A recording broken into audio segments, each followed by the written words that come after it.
우리가 힘들고 어려워도요, 이 성탄의 기쁨을 막을 길은 없다는 사실을 여러분 꼭 기억하시길 바랍니다. 오늘 이 성탄절을 맞이하면서 마국간의 사랑이라는 그런 제목을 가지고 잠시 말씀을 나누길 원합니다. 오늘 말씀은 밤에 양을 치던 목자들에게 천사가 나타나서 주님 오심의 의미를 고지하는 그런 놀라운 내용이죠. 오늘 본문 말씀 10절 말씀인데요, 우리 한음성으로 함께 말씀을 봉독합니다. 천사가 이르되 무서워하지 말라. 보라, 내가 온 백성에게 미칠 큰 기쁨의 좋은 소식을 너희에게 전하노라. 아멘. 깜깜한 밤에 천사가 양을 치는 목자들에게 나타나서 아기 예수의 오심을 고지하는 놀라운 내용이에요. 큰 기쁨의 좋은 소식을 너희에게 전한다. 그러니까 너희는 두려워하지 말라라고 하는 그런 말씀이에요. 여기서 이 큰 기쁨의 좋은 소식, 유앙겔리조마이라고 하는 말인데, 이 말은 복음이라고 하는 말, 유앙겔리온이라고 하는 말에서 나온 말이죠. 복음이라고 하는 것은 큰 기쁨의 좋은 소식이죠. 여러분, 왜 아기 예수가 이 땅에 오시는 사건이 큰 기쁨의 좋은 소식일까요? 그것은 다른 것이 아니고 그분이 인류를 구원할 구주로 오시기 때문임을 여러분 꼭 믿으시기를 간절히 바랍니다. 그래서 천사는 그 이유를 우리에게 전해주고 있는 거예요. 11절이 바로 그 말씀이죠. 우리 함께 읽어봅니다. 오늘 다윗의 동네에 너희를 위하여 구주가 나셨으니 곧 그리스도 주시니라. 아멘. 왜 큰 기쁨의 좋은 소식일까? 인류에게 아기 예수의 오심이, 그 이유는 그가 인류를 구원할 구주가 되시기 때문이다.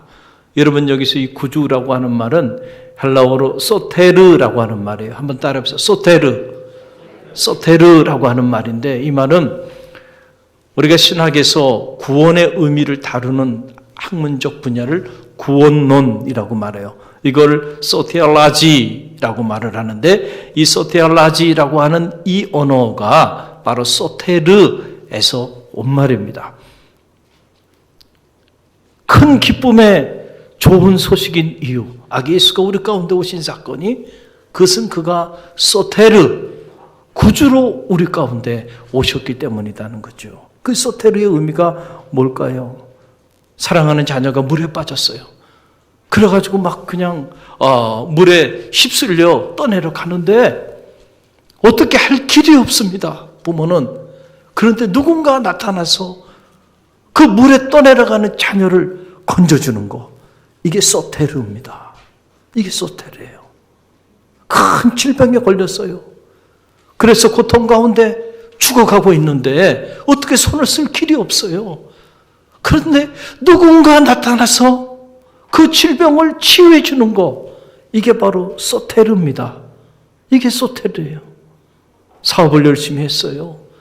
그런데 어느 날 갑자기 사업이 경제적인 위기를 봉착하게 돼서 파산했습니다.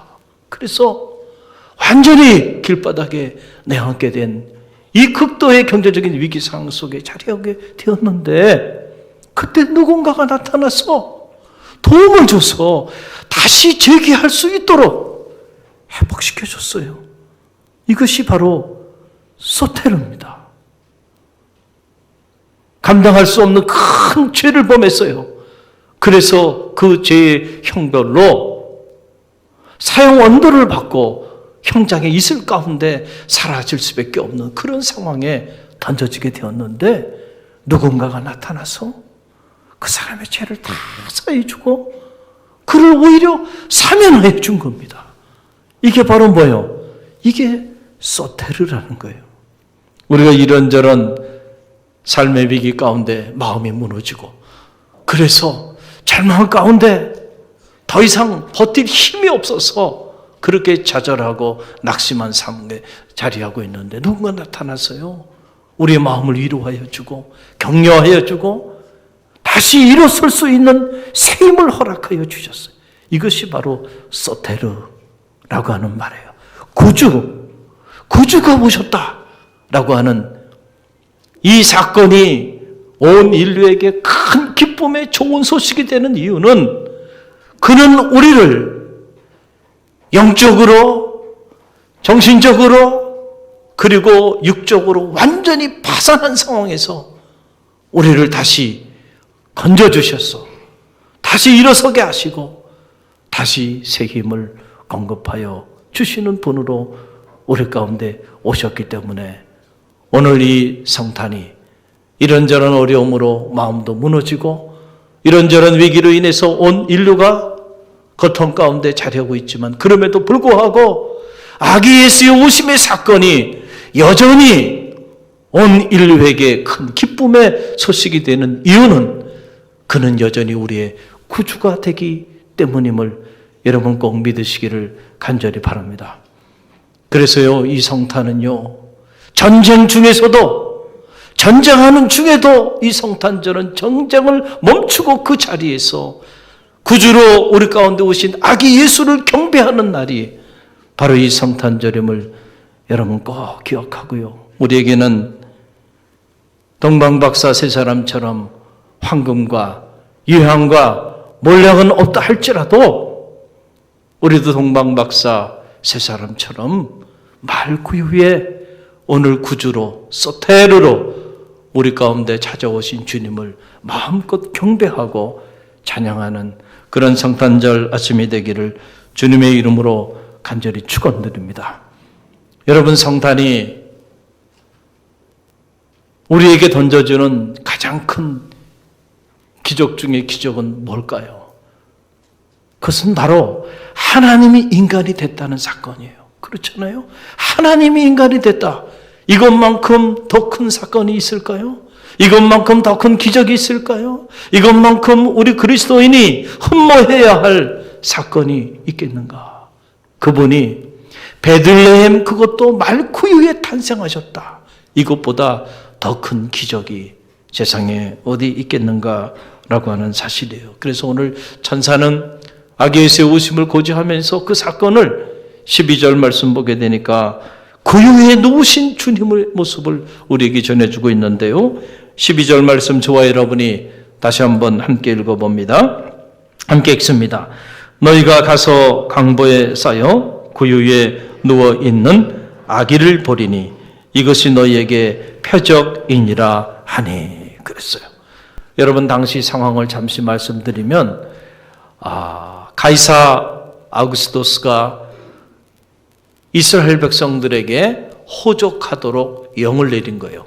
왜 호적하게 했을까? 그 이유는 예수님이 태어나기 3년 전에 이미 이스라엘 땅은 제국의 나라 로마의 식민 통치를 받게 되었다는 겁니다. 식민 지배를 받고 있는 상황인데 이 식민지를 잘 관리하기 위해서는 식민지 백성들의 인구조사를 할 필요가 있었던 거예요. 그래서 각각 호적을 하라고 자기 고향으로 다 보낸 겁니다. 그런데 요셉과 마리아가 베들레헴 고향으로 간 거예요. 호적하러 갔는데 고향 땅에 갔는데도 그것도 홀몸으로 간 게 아니죠. 만삭된 상태로 마리아는 아기 예수를 잉태해서 만삭된 상태로 갔는데도 그들이 하룻밤 누울 곳이 없었다. 여러분, 이것이 갖는 영적인 의미가 있지 않겠어요? 하나님의 아들 아기 예수가 인류를 구원할 소테르로 우리 가운데 오셨지만 우리는 정작 그분에게 방한 내어 주지 못했다라고 하는 얘기죠. 그래서 당시 마구간에 가서 그것에서 하루를 기거하면서 거기서 아이를 낳고 그 낳은 아이를 강보에 싸서 오늘 구유라고 하는 것은 여물통이죠. 여물통. 소나 말이 이렇게 밥을 먹는 밥통, 이 여물통에 아기 예수를 누였다라고 하는 그런 사실입니다. 예수님께서 가장 높은 고관 대작의 자녀로 인류를 구원하기 위하여 소테르로 오실 수도 있었을 거예요. 그런데 그 높고 높은 곳을 선택하지 아니하시고 가장 낮고 천한 말구유, 바로 그것으로 인류를 구원하여 주시기 위해서 찾아오셨다라고 하는 그런 사실입니다. 이 구유는 가장 겸손하고 가장 가난하고 그리고 가장 낮은 자리를 상징하는 영적인 공간입니다. 인류를 구원하기 위하여 구주로 우리 가운데 오신 주님이 향하셨던 방향은 바로 이 가장 가난한 구유였다는 사실을 우리는 잘 알아야 돼요. 어떤 경우에도 우리는 역주행을 하면 안 됩니다. 역주행은 위험한 거예요. 주님은 가장 높은 곳에서 가장 낮은 곳을 향하여 찾아오셨는데 어떻게 된 일인지 주님을 따른다고 하는 우리는 자꾸 가장 높은 곳으로 오르고자, 높은 자리에 오르고자, 빛나는 자리에 오르고자 위로만 향하고 있다는 거죠. 안타까운 일이 아닐 수가 없어요. 주님은 인류를 구원하기 위하여 우리를 향한 그의 구속적 사랑을 베풀어 주시기 위하여 가장 낮은 곳으로 찾아오셨는데 오늘 우리는 가장 높은 곳으로 오르기 위하여 몸부림치고 있다라고 하는 그런 사실입니다. 여러분 꼭 기억하시길 바랍니다.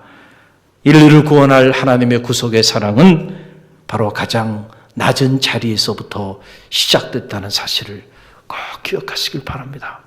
저는 이것을 바로 마구간의 사랑이다. 이 마구간의 가장 가난한 사랑을 통해서 가장 부요한 역사를 이루신 분이 주님이심을 여러분 꼭 기억하고 이 성탄절을 맞이하면서 이 마구간의 사랑이 여러분 안에도 자리하는 축복이 있기를 간절히 바랍니다. 몇 년 전의 일이에요. 독일의 유명한 조직신학자인데 이분이 한국에 와서 한국교회를 돌아보고 그리고 강연을 하고 돌아가면서 한 말이 아직도 제 가슴에는 살아있습니다. 이런 말을 한 겁니다. 한국교회는 가만히 보니까 두 가지 종류의 교회밖에 없는 것 같다라고 하는 거예요. 하나는 대형교회고 또 하나는 대형교회가 되고자 몸부림치는 교회밖에는 없다라고 하는 말을 던지고 갔어요. 이 말이 갖는 의미가 있어요. 언제부터인가 한국교회가 구유를 잃어버렸다는, 가장 가난하고 가장 겸손하고 그리고 가장 낮은 자리를 잃어버렸다. 언제부터인가 더 이상 구유를 묵상하지 않는 그런 교회, 그런 성도로 전락해버리고 말았다라고 하는 이런 안타까운 일이죠. 인류를 구원할 구속적 사랑은 바로 그 가장 낮은 자리, 가장 겸손한 자리, 바로 그 구유에서부터 시작되었는데 우리가 그것을 잃어버렸다.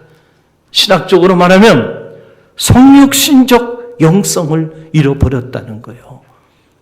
왜 성도들이 갈등하나요? 왜 교회가 갈등하나요? 왜 신앙생활하면서도 이런저런 삶의 문제 때문에 힘들어하나요? 왜 오늘 우리가 아기 예수께서 소테르 구주로 우리 가운데 오셨는데도 불구하고 그 구원의 능력을 체험하고 있지 못하는가요? 그 이유는 오늘 우리가 역주행을 하고 있기 때문은 아닌지 우리 자신을 점검해 볼 필요가 있다는 거죠. 자꾸 높은 곳으로만 향하고자 하니까 그 구속적 사랑이 우리 가운데 체험되어지지 못하고 있는 이런 안타까움이 우리 가운데 자리하고 있다는 거예요. 금번 성탄절을 맞이하면서 갈릴리 교회를 비롯해서 온 인류가 이 위기의 때에 우리의 방향을 다시 전환해서 가장 낮은 곳으로 향하는 영적인 운동이 풀릴 듯 일어나기를 주님의 이름으로 간절히 축원드립니다. 그럴 때 오늘 우리가 겪고 있는 우리 안에 크고 작은 모든 삶의 문제들이 주님의 이 소테르의 능력을 통해서 회복되고 치유되는 그런 역사가 나타나게 될 줄로 확신합니다. 절망을 희망으로, 슬픔을 기쁨으로, 전쟁을 평화로, 어둠을 빛으로, 죽음을 생명으로 바꾸는 하나님의 이 소테리의 구속적 사랑은 바로 지극히 낮은 곳에서부터 시작되었음을 우리는 꼭 기억해야 합니다. 여러분, 요한복음 1장에 보게 되면 이런 이야기가 나와요. 당시 사람들이 예수님을 폄하하면서 했던 말이죠. 나사렛에서 과연 무슨 선한 일이 나겠느냐? 이렇게 주님을 폄하했어요. 나사렛이라고 하는 동네는 당시 가나안 사람들조차도 무시했던 갈릴리 변방의 작은 촌동네입니다. 나사렛에서 과연 무슨 선한 일이 나겠는가? 주님께서는 이 갈릴리에서도 가장 변방 촌동네에서 자라셨는데 거기서 자란 인물이 무슨 대단한 인물이겠는가? 라고 하면서 폄하했던 거죠. 그래서 유대인들은 이 나사렛 동네 이 촌놈이라고 하는 말을 히브리어로 노츠리라고 말했어요. 노츠리. 예수는 당시에 노츠리였습니다. 그리고 예수를 따랐던 무리들을 향해서도 유대인들은 노츠리라고 말했던 거예요. 저 촌놈을 따르는 촌놈들, 그 사람들이 노츠리였던 겁니다. 그런데 여러분 보세요. 인류를 구원한 소테리의 능력은 노츠리 출신이었던 예수, 그리고 노츠리였던 주님을 따랐던 그 나사렛 전동네 사람들을 통해서 인류의 구원의 위대한 역사를 이루었다는 사실을 여러분 꼭 기억하시길 바랍니다. 촌놈이라는 말 듣기 싫으신가요? 주님 안에서 촌놈이 되시길 바랍니다. 할렐루야. 예수 냄새를 맡는다는 건 그런 거예요. 언제부터인가 우리에게 예수 냄새가 사라져 버렸어. 교회도 너무 화려해져 버렸고 성직자들도 너무 화려해져 버렸고요. 성도들의 모습들도 너무 좋은 것만 찾아요. 노츠리, 갈릴리, 나사렛, 예수 냄새가 나지 않는 그런 세대를 오늘 우리가 살아가고 있는데, 그래도 갈릴리 교회는 갈릴리, 나사렛, 노츠리 사람들의 냄새가 나니 감사하죠. 기분이 나쁩니까? 할렐루야. 인류를 향한 구원의 역사는요, 바로 이 노츠리들을 통해서 나타나고 노츠리들을 통해서 이루어졌다는 사실을 여러분 꼭 기억하시길 바랍니다. 저는 이 성탄절을 맞이하면서 늘 묵상하는 시가 한 편 있어요. 이수녀님의 고유 앞에서라고 하는 시예요. 해마다 저는 성탄절이 다가오면 이 시를 묵상합니다. 오늘 이 시 전편을 여러분에게 읽어드릴 수는 없고 일부분을 읽어드릴 텐데 조용히 한번 눈을 한번 감아보세요. 조용히 눈을 감고 시를 묵상하며 나갑니다. 구유 앞에서 구유에 누우신 아기 예수시여, 하늘에서 땅까지 참으로 먼 길을 걸어내려 우리에게 오셨습니다. 하나님과 인간 사이의 엄청난 거리를 사랑으로 좁히려 오셨습니다. 아기 예수시여, 마리아의 몸속에 침묵하는 말씀으로 당신이 잉태되었을 때 인류의 희망과 기다림도 잉태되었습니다. 당신이 마리아의 태중에서 베들레헴으로 먼 길을 가셨을 때 순례하는 인류의 긴 여정도 시작되었습니다. 당신이 요셉과 마리아와 함께 숙소를 찾아 헤매실 때 인류도 방을 잃고 서 있었습니다. 추위에 몸을 떨면서 울고 싶은 마음으로 서성였습니다. 당신이 비로소 첫 울음 터뜨리며 가난한 구유 위에 부요한 사랑으로 뉘우셨을 때 인류와 교회는 나음을 받았습니다. 구원의 문이 열리고 구원의 새 역사가 시작되었습니다. 우리는 오늘 밤 처음인 듯 새롭게 당신을 구세주 예수라 부릅니다. 인류의 영원한 애인 예수라 부릅니다. 아멘. 주님께서는 참으로 먼 길을 걸어서 오늘 우리 가운데 오셨습니다. 저 높은 하늘에서 이 낮고 천한 땅까지 친히 찾아오셨습니다. 가장 가난한 구유 위에서 가장 부요한 사랑으로 우리 가운데 찾아오셨습니다. 이 성탄절을 맞이하면서 우리를 향하셨던 주님의 이 막국간의 사랑을 잊지 않는 갈릴리 모든 성도들이 되시기를 간절히 바랍니다. 우리가 품어야 하는 사랑, 우리가 향해야 하는 방향이 어디인지를 기억하고 오늘 이 성탄절 우리도 가장 낮은 곳에서 막국간의 사랑으로 소외되고 그리고 오늘도 우리의 사랑을 절실히 필요로 하는 이들에게 그 주님의 사랑을 나누어주는 갈릴리 교회 모든 성도들이 되시기를 주님의 이름으로 간절히 축원드립니다.